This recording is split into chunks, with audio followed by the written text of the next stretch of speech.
On the frontier or the battlefield, it was one of the most frightening sounds ever heard.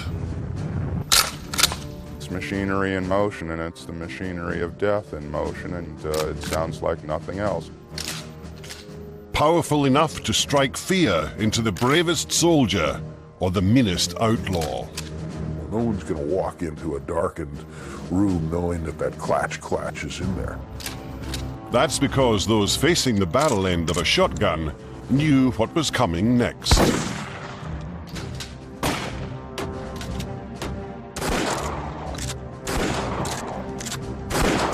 Ease of use and versatility are the qualities that made the shotgun popular, but the ability to fire a lethal spray of ammunition with a single pull of the trigger made it legendary.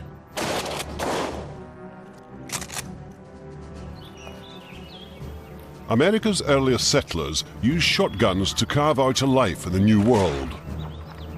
Outlaws used them to rob their way across the Western frontier. Soldiers carried them in the trenches on the Western Front. And today, almost every American police car is equipped with a shotgun. No other type of firearm can boast such wide-ranging and long-standing acceptance.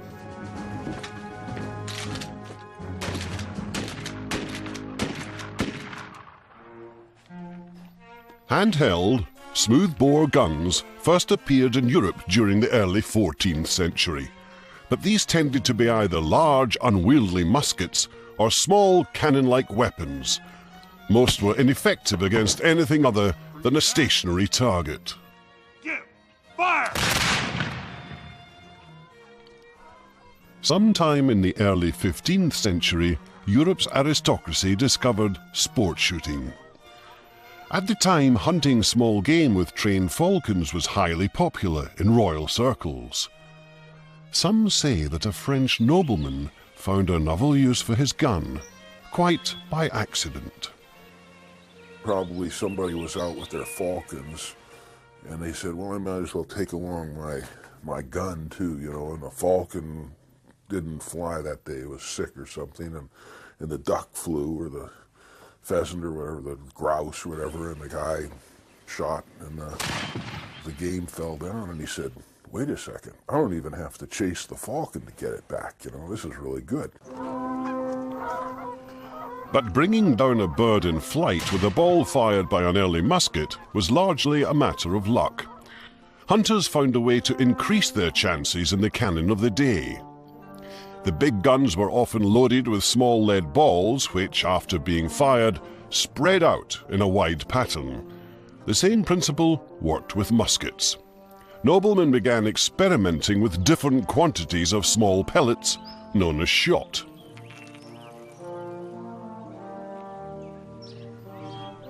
When the musket proved awkward for quick aiming, gunmakers produced longer, lighter guns, which allowed for more maneuverability. These weapons, designed to fire shot only, were called fowlers. These early shotguns were the first handheld firearms made for a specific purpose. This was used for one purpose and one purpose alone, which was to shoot birds. This is a bird hunting gun. Yes, you could use it for rabbits and you could use it for other small game, but it was specifically made as a fowling piece. Fowling guns and the sport of shooting were introduced to England in 1660 by King Charles II. When he returned from exile in France after England's Civil War, Charles brought along his new passion. Noblemen in both Great Britain and the continent used to vie with each other. This was the sport of noblemen, and the sport of kings was to shoot a flying animal out of the air with a lot of pellets that came from the smoothbore of a shotgun. There were books written on the subject. I believe the earliest one is dated 1728. It's called Paraplegia, or the Art of Shooting Flying. One distinctive feature of the early fowler was its long, slender barrel, which could measure up to 6 feet in length. Gunmakers of the time believed this increased a gun's firing distance, but fowlers were meant to impress as well as shoot.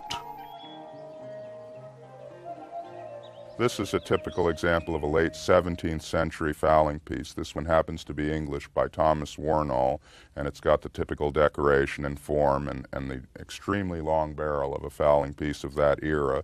It has this lovely serpentine side plate, which is typical of guns from England and the continent, and it has the lovely chiseling on the barrel. It's also chiseled on the front of the frizzen as well as the hammer. The beauty and elegance of handcrafted fowlers was mirrored in the spectacular shooting parties, which became an important part of the social calendar. They had huge parties involving some 10s and 20s of people and hundreds of beaters, as they called them, and going through the bush and trying to flush game out so these noblemen could shoot them while they were flying. Though created for the upper class, fowlers were soon available to the masses. They adapted less expensive versions, as well as other smoothbore guns, to fit their own more practical needs. The common people would use them to hunt for food for the family or to help keep their livestock safe from marauding animals or defense in their home. Before long, variations of the fowler began to appear. For instance, the blunderbuss was designed not for sport, but for self-protection and for war. They were loaded with pellets, and they were essentially the first sawn-off or riot shotgun, and they were commonly used on ships when they were in battle. They were required use on Her Majesty's naval vessels during the Napoleonic Wars and earlier, because they were so effective against opponents that were in the topsails. In less than 50 years, the fowler had outgrown its origins. Its small pellet ammunition had also inspired a new name, the shotgun. And although Europeans had perfected the weapon, it was in America that people came to trust their lives to the shotgun. The first British settlers in the New World found it filled with adventures, opportunities, and unpredictable dangers. When the Pilgrims arrived in 1620, the shotgun was an essential tool for survival. They were advised to bring shotguns because of their total practicality and the fact that America at the time was teeming with game. It was like a giant supermarket in terms of game, and a shotgun was the most effective weapon for harvesting that game. Shotguns fascinated the Native Americans, who were amazed by the Pilgrims' ability to easily shoot birds out of the sky. They desired one of our men to shoot a crow, complaining what damage they sustained in their corn by them. They much admired it, as other shots on other occasions. Edward Winslow, Plymouth, Massachusetts. Many of the early colonists were poor. They were escaping economic hardships in the Old World and could rarely afford more than one weapon. The gun they owned had to be able to put food on the table. You do not necessarily want to go out and kill a deer every day. Without refrigeration, you don't have a way to keep the meat, but you do need to feed your family every day. So the shotgun was the #1 weapon that was used to take care of feeding their families. The shotguns favored by the Americans in the 17th and 18th centuries were mostly large-caliber, single-barrel, muzzle-loading flintlocks. These multi-purpose guns could handle a variety of ammunition. One large-caliber ball was used for deer and other big game. Several medium-caliber shot for wild pigs and the like, or a larger number of shot for birds and smaller game. Shotguns also provided protection. The deadly combination of a large swarm of shot and a heavy powder charge resulted in far greater damage than ball-firing muskets. If you are using a shotgun rather than a single projectile, you have a much better chance of hitting your target, because you put out, even at 50 yards, a pretty good pattern, and you don't have to be dead accurate. For those who relied upon shotguns for survival, several advancements helped increase their chances. In the late 1700s, improvements in both metallurgy and gunpowder gave birth to shorter and lighter guns. Gunmakers began to add a second barrel and trigger to the fowler. The barrels could be fired simultaneously or one at a time. This is the design that will dominate shotguns through most of its history, and this is the most useful design in shotgun invention. Whether it be side by side or over and under, 2 barrels and 2 tube shotguns are going to pretty much dominate shotgun history. In 1806, Frenchman Joseph Manton patented the elevated sighting rib. This metal strip both strengthened the double-barreled guns and aided in their long-range accuracy. The elevated rib served as a perfect plane for which to sight and fire at a flying or moving bird. And this elevated rib combined with this little German silver front sight made this a very fine fowling piece indeed, although, as I say, well within the reach of anybody who had any sort of decent employment. Though single-barrel shotguns were widely used, the double barrel was preferred by America's frontiersmen.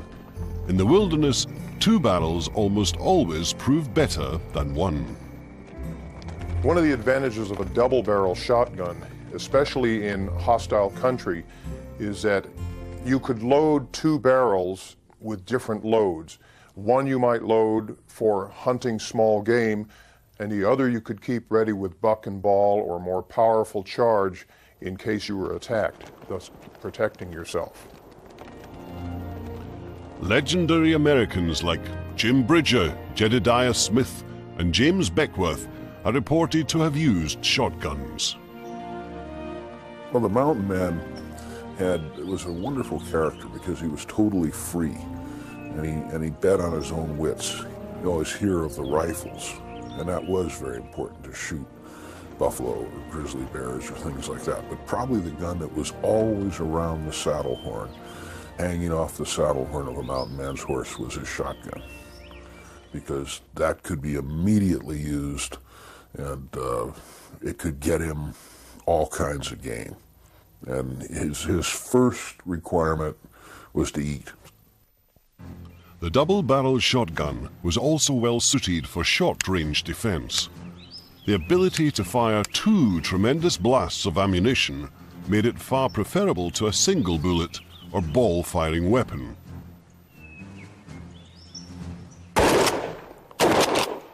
This police video demonstrates the shotgun's power.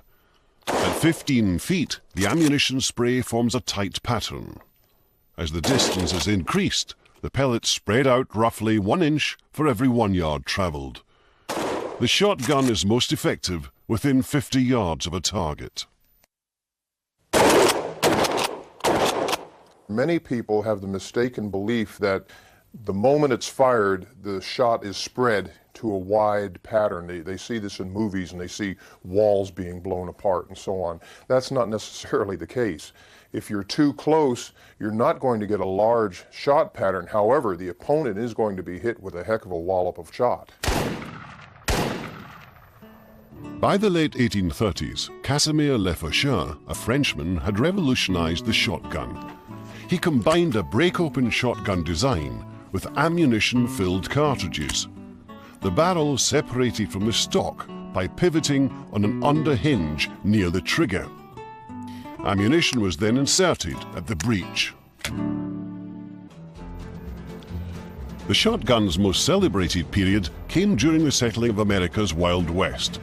From the 1860s through the 1890s, from St. Louis to San Francisco, it seemed as if everyone carried a double-barrel shotgun. Immigrants, farmers, ranchers, lawmen, outlaws, military men, Indians, you name it. Just about everybody of some sort would use a shotgun if they could get one. It was the most versatile weapon. If you only had one gun and you had to go west, you would be best served with a double-barreled shotgun. Like many of their forefathers, Western settlers were often poor and could only afford one gun. The shotgun served as both protector and hunter.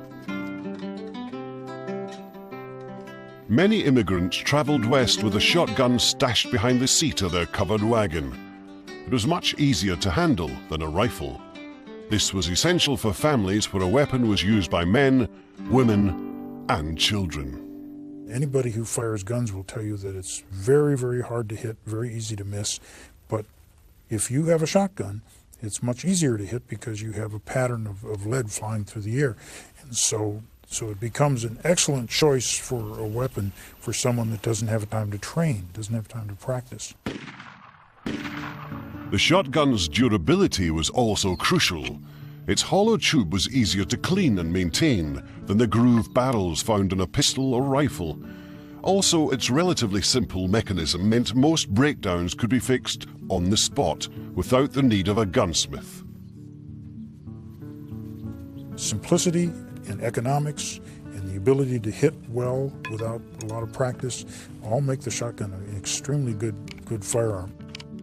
And it's the best firearm ever made for hunting game, small game and birds. But on the lawless frontier, the need for protection was often as important as eating. In boom towns and cow towns across the West, gold and currency were transported on special money wagons or stage coaches. Shotguns were the primary weapons used to safeguard these shipments. Riding shotgun meant more than just sitting in the front seat. This is an example of a historical old coach gun, double-barreled, exposed hammers. And these were usually 10-gauge or 12-gauge shotguns. And they were cut down, sawed off, short barrel. Some sawn-off shotguns had barrels cut as short as 9 inches. This increased the recoil effect, or kick, but made the guns much more maneuverable. A sawed-off shotgun was much more preferable to a long-barreled shotgun. As you can see here, just the easiness to wield these things around. It's much easier to wield a sawed-off shotgun around. Matter of fact, one stagecoach driver said that when bouncing on a coach and being pursued by road agents, it was a lot easier to turn and get off relatively accurate shots with a short-barreled shotgun as opposed to moving around one of these big long toms. Stagecoach drivers often faced the other end of the barrel. Highway bandits and train robbers also favored the shotgun. The notorious Black Bart, whose exploits were immortalized in early Hollywood, held up over 20 stagecoaches with a shotgun.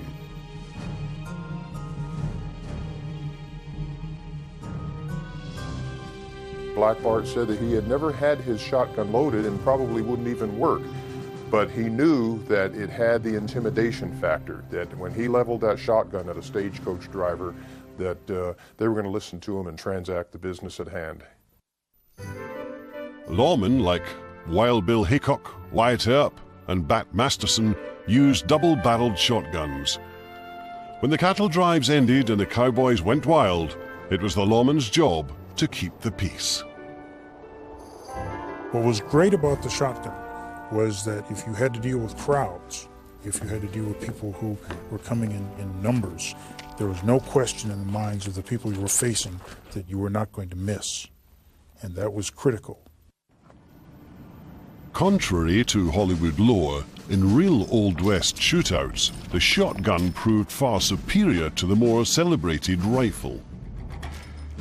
If you're a police officer and you know there's trouble and you're expecting problems, the first thing you do is go into your office, get the shotgun, and head back out on the streets. You then could hide behind a building or take cover, and you could take aim from behind a building towards people moving. And when people are moving, the shotgun is much more effective in a battle than a single projectile out of a rifle. Bill Doolan, a member of the infamous Doolan-Dalton gang, learned of the shotgun's power the hard way. After escaping from jail, Doolan was chased down and killed in a shootout with a sheriff's posse.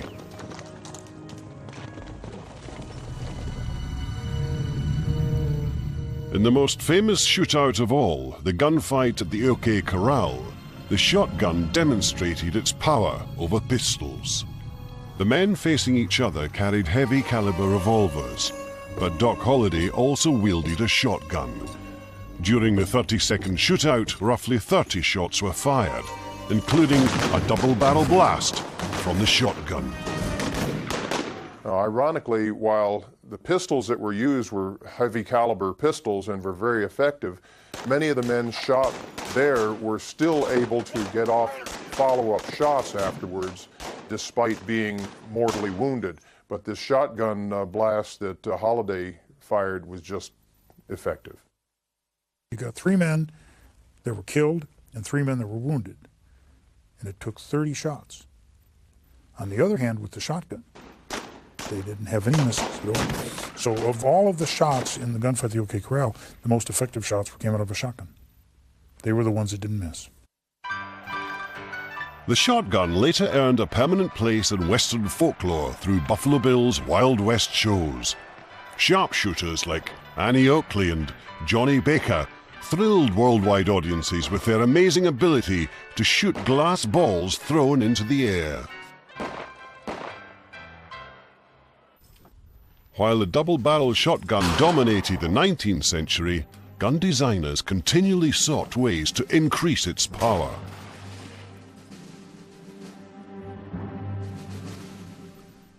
The revolving shotgun has been in existence since the late 1700s.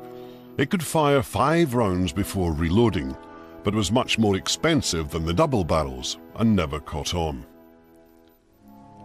In 1882, Christopher Spencer, along with Sylvester Roper, created the first pump or slide-action shotgun. Their revolutionary design failed, but fathered many imitators. A decade later, legendary gun designer John Browning helped usher in a new era for the shotgun. Browning's 6-shot Winchester Model 1887 became the first commercially successful repeating shotgun. This was a shotgun that had a lever action, not unlike the Winchester rifles. And when you loaded the shotgun, you made the lever engage and you loaded very quickly. So this allowed you to carry a shotgun that was very much like a rifle, in the fact that you could shoot multiple times and still have the effectiveness of the shotgun when it leaves the muzzle, when it shoots. It was combining the best properties of a rifle and the best properties of a shotgun. Browning repeated his success with the 6-shot Winchester pump action, first the Model 1893 and later the 1897.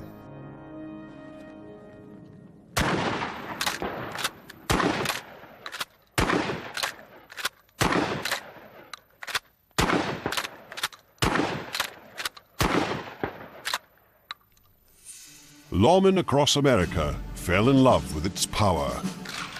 So did a legion of outlaws, from Butch Cassidy and the Sundance Kid in the 1880s to Bonnie and Clyde in the 1930s. For one thing, this shotgun has a distinctive sound. This shotgun is a weapon that every outlaw and every burglar knows, because as soon as that shotgun is made ready to fire, it makes a sound that is distinctive. And it's very, very efficient, very, very quick, and you can fire, 5, 6 shots very, very rapidly. It's a sound like none other.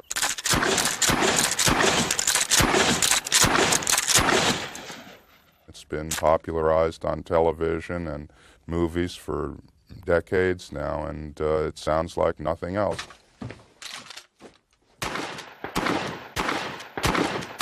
There was a story of a man that got into an altercation with another man, and the first fellow said, "Don't mess with me, I'm a master at karate." And the other fellow said, "I'm a master at kachuk." And he said, "What's that?" And he pulled out a shotgun and went, "Kachuk." And that ended the fight right there. The pump action was the shape of the future. In the 20th century, the shotgun would continue to flourish.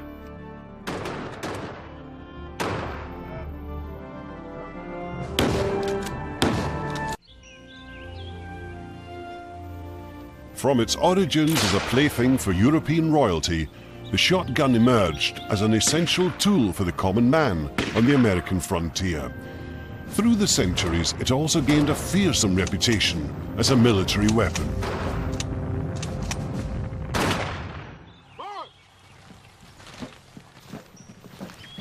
During the American Revolution, General George Washington encouraged his troops to load their muskets with one lead ball along with several small shot pellets. This combination, known as buck and ball, increased firepower as well as the chances of hitting the enemy. General Washington was a proponent of the use of buck and ball in the muskets because in close fighting, this would give his troops a real advantage over the enemy.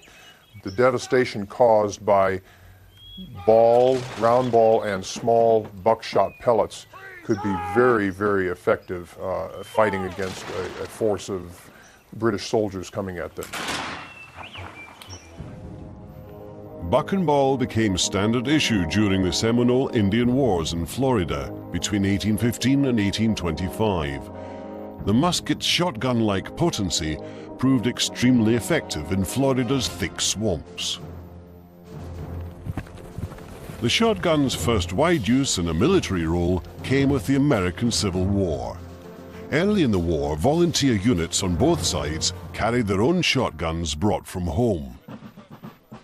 Later, as ordnance improved, most troops were issued single-shot and repeating rifles, which were much more effective against targets at distances greater than 50 yards. But the shotgun remained a popular weapon, especially with Confederate cavalry units who used double-barrel percussion shotguns with devastating effectiveness. The Confederate cavalry often fought in hit-and-run tactics, ride in, fire fast, and get out. And a fast-moving force like that fought close quarters would find a shotgun a very valuable weapon. Many times a heated battle might leave a shotgun dented or bent. The rebels simply shortened the barrels, making the weapon more maneuverable during fights. In these cavalry confrontations, they just bested the Union cavalry time and time again because they're going to hit what they shot at, and when they hit something, it was going to get knocked down. Confederate cavalry general Nathan Bedford Forrest championed the shotgun, often carrying two doubles into a fight. Although the South lost the war, Forrest never tasted defeat on the battlefield. After the war, the shotgun once again became a civilian weapon, but with the introduction of repeating shotguns, the US Army began using them in specialized roles. During an uprising in the Philippines in the early 1900s, Captain John Blackjack Pershing's troops used shotguns against the Moro nationals. The Moros would get themselves, bound up, take all kinds of drugs and do what they called run juramentado, which meant crazy, and they would hack, even if they were shot with a Krag rifle or something, they had these big knives and stuff, and they would hack up whoever shot them and before they died, and they were very difficult to stop. And the only thing that would stop them flat out was that 97 shotgun, so that became very popular among troops. When the US entered the First World War, Blackjack Pershing became commanding general of the American Expeditionary Forces. At his request, the Army issued a limited number of bayonet-equipped pump-action shotguns to the doughboys fighting in the trenches. These so-called trench guns saw action on night patrol duty, guard duty, and especially on raids into enemy territory. Once again, the shotgun proved itself a superior close-range weapon. They were used whenever anybody was lucky enough to get one issued to them, as opposed to a bolt-action .30-06 Springfield, which is a fine weapon at 200 or 300 yards, but an almost useless weapon at 10 or 20. The Germans detested them. They didn't use them. They regarded them as barbaric. In Europe, the shotgun had remained primarily a sporting gun. To the uninitiated, its effect in combat was shocking. The German government denounced the pump-action shotgun and unsuccessfully petitioned the international courts in an attempt to outlaw their use in warfare.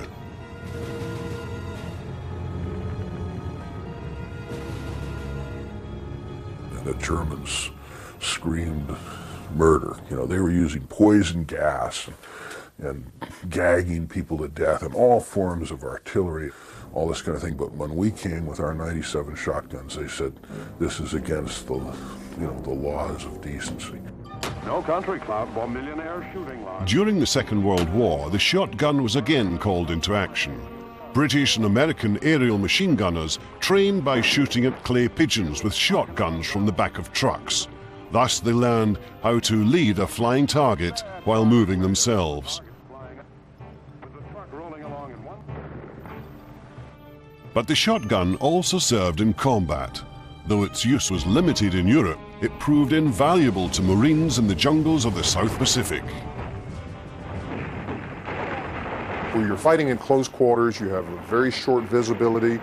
Generally, the enemy is closer. Officers and men with shotguns found themselves shooting point-blank range many times at the enemy. And a shotgun is a perfect weapon for that because you can cycle your ammunition through there fast and you're getting a good dispersal of firepower in a real hurry in a short range. A shotgun is the most devastating short-range weapon that isn't going to kill you as well. It has been true since the shotgun was created. It's preferable to a submachine gun or anything else in terms of close-range defense. Since the Second World War, military shotguns have undergone a dramatic transformation. While the pump action is still in widespread use, counter-terrorist agencies and specialized military units now use semi-automatic and even fully automatic shotguns. Ammunition has changed as well. Lead pellets have given way to rifled slugs, gas rounds, and even beanbag rounds. The shotgun's success in the battlefield paralleled its popularity in the private sector. Throughout the 20th century, the shotgun has appealed to a diverse cross-section of society, from Hollywood stars to bootleggers and bank robbers.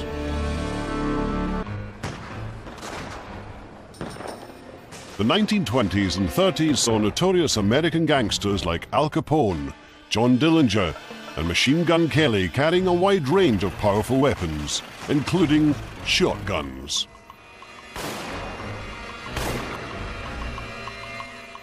Whippet guns were small and easily concealable, similar to sawn-off shotguns. The Remington Model 11 was a prime example. It was very popular with burglars and very popular with criminals in general. A sawed-off shotgun was certainly the weapon of choice, I mean, even over a machine gun.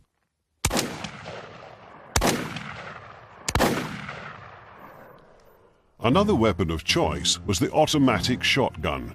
It was fast, accurate, and extremely powerful, capable of discharging 6 rounds in 3 seconds. John Browning created a first commercially successful version in 1903. Browning considered it one of his greatest achievements. Something about just the way it works, and you look at it and you say, how did he ever think this up? The simple genius of it. You know, that the recoil pushes the barrel back and there's like a shock absorber so it takes up the recoil itself against the shoulder. The barrel goes back, picks up the shell so perfectly, loads it, ejects the other shell. Socially, it was a devastating gun used by, lawmen and gangsters alike. Bonnie Parker used one of those, and she was quite dangerous. To defeat the gangsters, the police had to increase their own firepower. Pump-action shotguns were a crucial addition to the arsenal. Today, the shotgun remains standard issue for police departments across America. It is also the weapon used for crowd control and crime fighting in densely populated areas. You take an automatic rifle or even an automatic pistol, if a round either goes through an assailant or misses entirely, that thing can travel on for quite a ways. With a limited range of a shotgun, you have more control over not only rapid firepower, but your deadly firepower is more controllable because it's not going to go as far and you're going to keep it within the area of combat. This is your contemporary modern police shotgun used for controlling riots. The hammer is inside the weapon, so you can cock the weapon. It's very smooth action. You can fire the weapon, you can cock it again. The Ithaca Model 37 is designed for law enforcement. It has no disconnect, so that if you wish, you can simply keep your finger on the trigger and the gun will continue to fire each time the slide is pumped.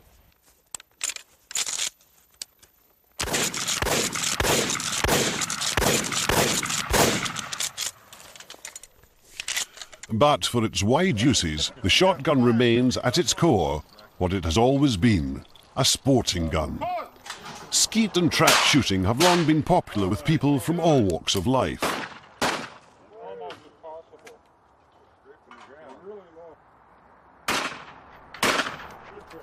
Hollywood's golden years saw stars such as Clark Gable, Marlene Dietrich and Bing Crosby spending time on shooting ranges. Robert Stack was a world champion shot as a teenager. At sporting clubs and shooting ranges today, a new generation of celebrities like Tom Cruise, Steven Spielberg and Tom Selleck often mingle with stockbrokers, writers and truckers. We call this redneck golf, you know, and it really does the same thing that golf or tennis do or something. It's a catharsis, you know, you get out there and you shoot and you kind of forget yourself and everything, and it's sort of zen. It's very zen, you know, you sort of imagine the target exploding, you don't even hear the gun go off, all that kind of stuff. And, you know, it's just a good, and it's great fellowship. You know, we're not real rifle shooters or pistol shooters here, we're mostly shotgun shooters. For those more serious about shooting, there is competition at every level for both men and women. Medals are awarded at the Olympic Games in 3 shotgun-related sports: skeet, trap, and double trap. 17-year-old Randy Sotoa is a member of the U.S. Junior Olympic skeet shooting team. Randy's interest in the sport surprised many of his high school friends. First they were kind of like, whoa, you use guns and all that kind of stuff, but they've gotten really used to it and they think it's pretty cool, and a lot of them want to come out and try it, and they think it's a pretty interesting sport. I mean, no one really else does that, so they don't know what to expect. Through shooting, Randy has learned lessons for life. I've learned a lot of discipline, and I've learned to focus. Like when I have a job, I'll be more stick to it kind of thing.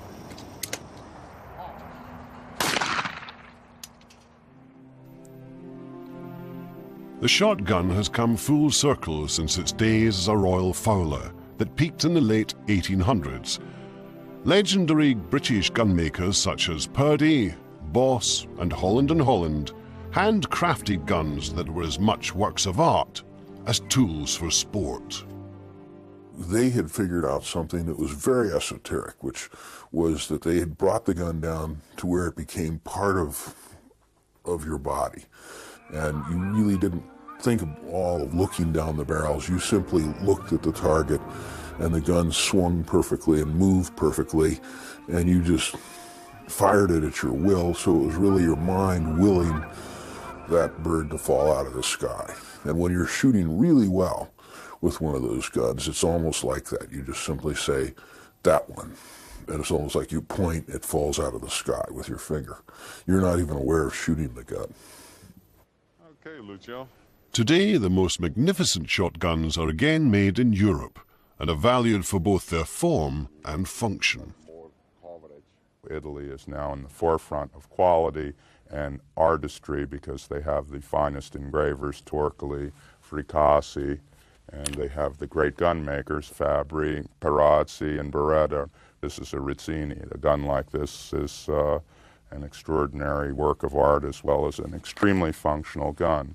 But our 18th century or 17th century wildfowler would be very much at home using this because it hasn't really changed that much in 400 years. Mauro Perazzi is a second-generation gunmaker from Italy. The tradition that is our mark, our emblem, was founded by my father about 40 years ago.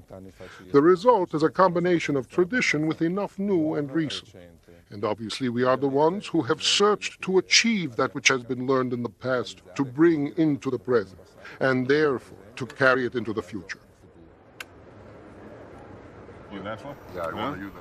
Perazzi's customers can choose from a wide variety of types and styles. The guns are then custom fit to the buyer's size and adjusted to his shooting habits. The shotgun I'm showing now, I believe, remains my favorite shotgun. My favorite for several reasons. Overall is the fact of the engravings, which are very detailed, created by a 25-year-old woman. We have portraits of women, we have felines in the foreground, and we have very detailed birds. The time taken to make these engravings was about 7-8 months, including the sketches, the rendering of which took about 3 months. It's obviously a very particular hunting rifle. This was built for hunting, but I believe it's more for a collector. Those with the inclination and the money can spend more than $100,000 for a shotgun. This is a Fabri. This is a 20 gauge. It's smaller than a 12 gauge. It's an upland gun. This is the best gun made today. This thing is made out of steels that are just so strong and so tough, and everything on this gun fits perfectly. They're a cross between a Stradivarius and the Space Shuttle. And they like to say that they'll make a gun that will last in use for 1,000 years. Because they say the Roman Empire lasted 1,000 years, so why can't we make a gun that will last for 1,000 years? Whether it's necessary to make a gun that lasts 1,000 years is another question, but why not try?